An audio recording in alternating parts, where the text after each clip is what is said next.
In this slide, you can see how much fan-out any typical global reset can have. This is probably the biggest reason to remove resets from your design, since all of these routing resources will be available to the rest of the design to help meet critical timing and increase device utilization. A common question is, can you migrate resets to the global routing resources? Yes, by instantiating a buff-G and assigning the reset signal to a dedicated clock pin. But beware of cryptic messages by the ISE software tools. They will not recognize this as wise use of the FPGA resources. You should also be aware that the tools will not automatically move resets to dedicated clock pins, and that this must be done manually. If you're going to do this, try to plan on assigning this early, since it will affect the final pinout of your device.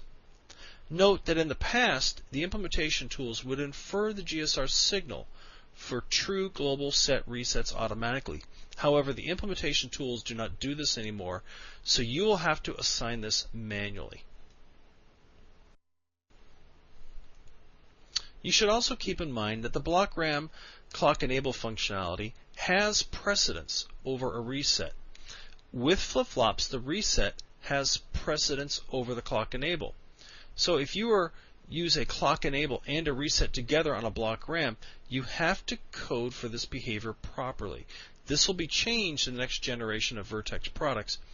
This functionality is also in the Spartan devices, so if you don't code for a global reset, you don't have to worry about this minor coding issue. But it is worthwhile for you to keep in mind. Another common question is, how do I control my synthesis tool to infer clock enables?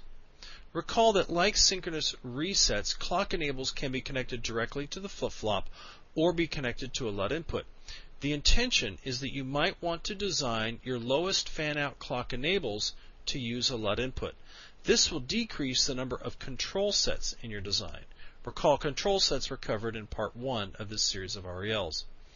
To force the clock enable signal to be forced to a LUT input, code it as part of the register's output, as seen in the example on the right.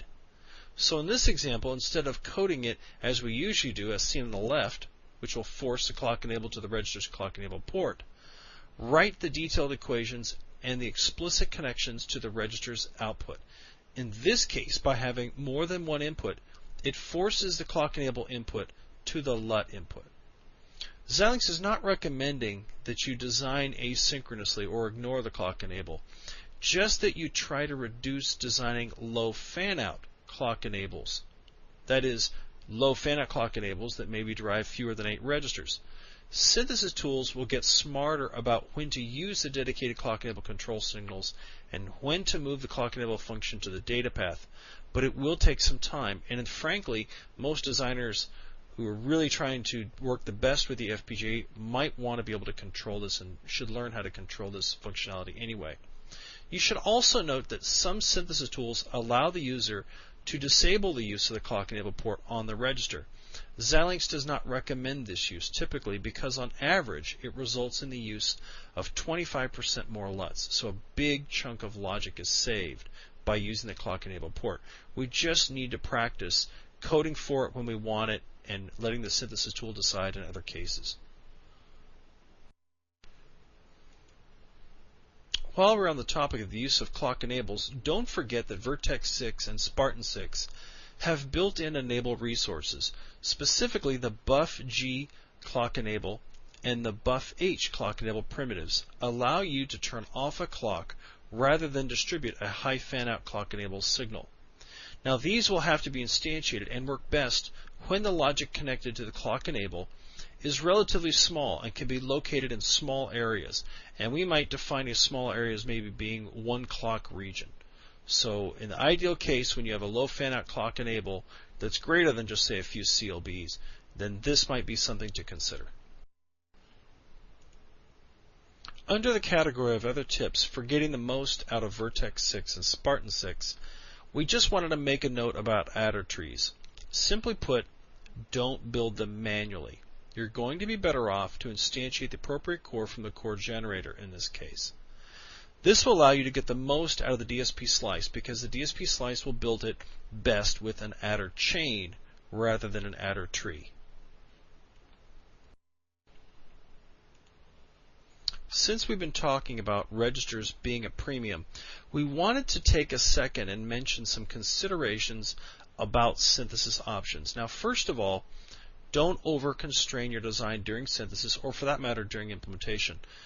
This means that you should not place timing constraints on your design that are unrealistic. As we always say, place timing constraints that reflect what you need. Remember that unless you are operating at worst-case operating conditions, you already have some slack.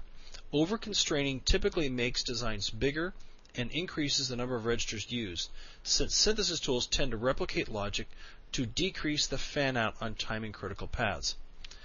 Typically, over-constraining will increase register usage from anywhere from 1 to 5%. Global optimization settings don't usually solve your register usage problems either, although they can generate different results. Typically, global optimization can reduce your flip-flop usage by up to 10%. However, this often forces the synthesis tool to generate extra control sets and can result in unusable flip-flops. So feel free to try it and compare your results, but again, don't expect it to solve all your problems. Finite state machine optimization can save you some flip-flops. This is because most finite state machine optimizations will use one-hot encoding, which uses more flip-flops in an effort to increase speed. With the Virtex-5 and Virtex-6 and the Spartan-6, the 6-input LUT means one-hot encoding is not quite as useful as it used to be with a 4-input LUT architecture like prior architectures had. I would recommend that you synthesize your finite state machine yourself by trying binary one-hot encoding and gray encoding, and then compare your results to see which one you like best. It's also important to determine whether your state machine is part of a timing critical path.